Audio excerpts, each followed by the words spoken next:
Olá pessoal, tudo bom? Sou o Thiago Bernini, professor de Química. Nós vamos falar nessa aula aqui sobre isomeria ótica, o caso dos compostos que tenham dois ou mais carbonos quirais diferentes entre si. Só lembrando, carbono quiral ou carbono assimétrico é aquele carbono que apresenta 4 ligantes diferentes entre si. Observa aqui, caso desse carbono, ele apresenta o ligante OH, a hidroxila, ligante hidrogênio, ligante CH3 e todo o resto aqui, ó, seria o seu quarto ligante. Com carbono que tem 4 ligantes diferentes, é um carbono quiral. Agora, se a gente observar o carbono ao lado dele, nós também temos um carbono aqui que apresenta como ligante um Cl, um hidrogênio, um grupo CH3 e após essa ligação aqui, tudo isso aqui seria um ligante.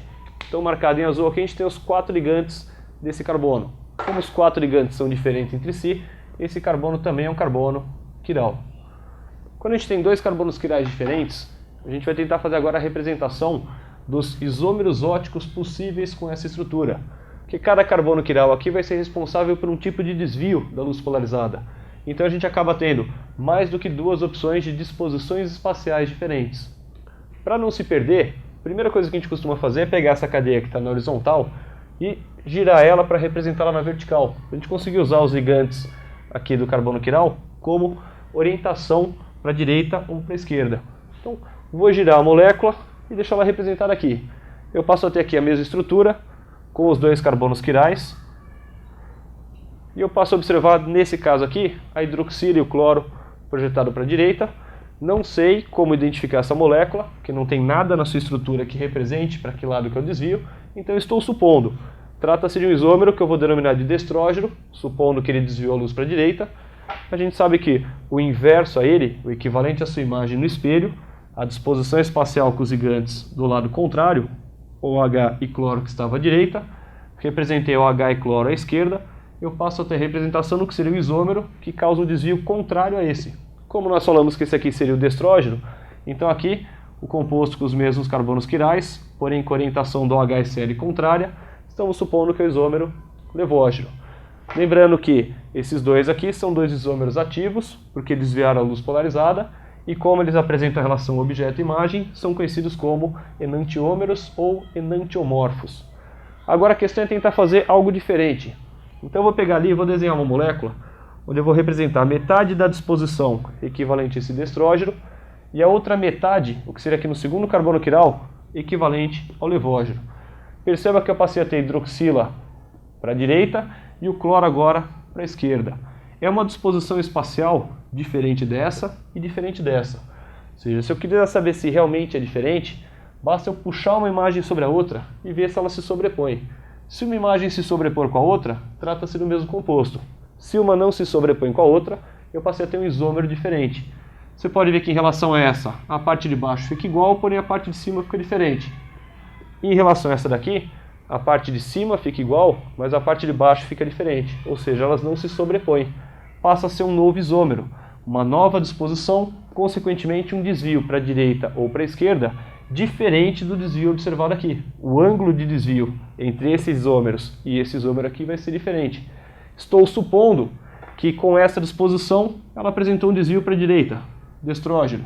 Então, eu consigo o contrário agora dessa disposição, o equivalente à imagem dela no espelho, eu vou ter a representação do que seria a imagem especular desse composto, que seria um isômero chamado de levógeno. Observa que eu consegui então mais dois isômeros ativos. Eu tenho aqui dois ativos que apresentam a relação objeto-imagem, são enantiômeros ou enantiomorfos, e aqui dois outros isômeros ativos que apresentam a relação objeto-imagem. São dois isômeros conhecidos também como enantiômeros ou enantiomorfos entre si. Aí você fala, mas então toda vez que tiver mais de um carbono quiral, eu vou ter que fazer todas as opções? Não, existe uma maneira mais simples da gente determinar quantos isômeros são possíveis. Existe uma fórmula para achar o número de isômeros opticamente ativos. São esses isômeros que conseguem desviar a luz polarizada. A formulazinha seria equivalente a 2 elevado a N, onde N corresponde à quantidade de carbonos quirais diferentes que a gente tem na molécula. Nota bem, quantidade de carbonos quirais diferentes entre si dessa molécula.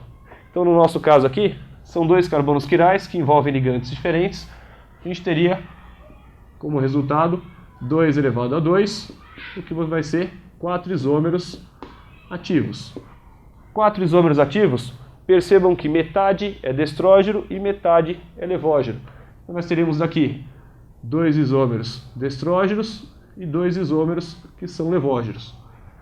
A partir do momento que a gente tem 2 isômeros que são contrários um ao outro, temos a possibilidade de formar misturas racêmicas. A gente sabe que uma mistura com quantidades iguais de destrógeno e levógeno gera uma mistura racêmica. Então, se eu misturar a quantidade igual desses enantiômeros, eu passo a ter uma mistura. Se eu misturar quantidades iguais desses enantiômeros, nós passamos a ter outra mistura. Então, a gente consegue 4 ativos e 2 misturas racêmicas. Perceba que, quando eu conseguir um total de 4 isômeros ativos, a metade corresponde ao número de misturas racêmicas. Então, para calcular misturas racêmicas, é uma formulazinha bem simples, onde a gente coloca aqui 2 elevado a n menos 1. Ou, posso falar também, 2 elevado a n sobre 2. Exatamente metade da quantidade de isômeros ativos. No nosso caso aqui, misturas racêmicas, teríamos 2 elevado a 2 sobre 2. Usando essa formulazinha aqui, eu consigo 2 misturas.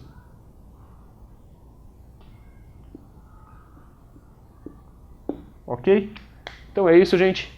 Obrigado e até a próxima.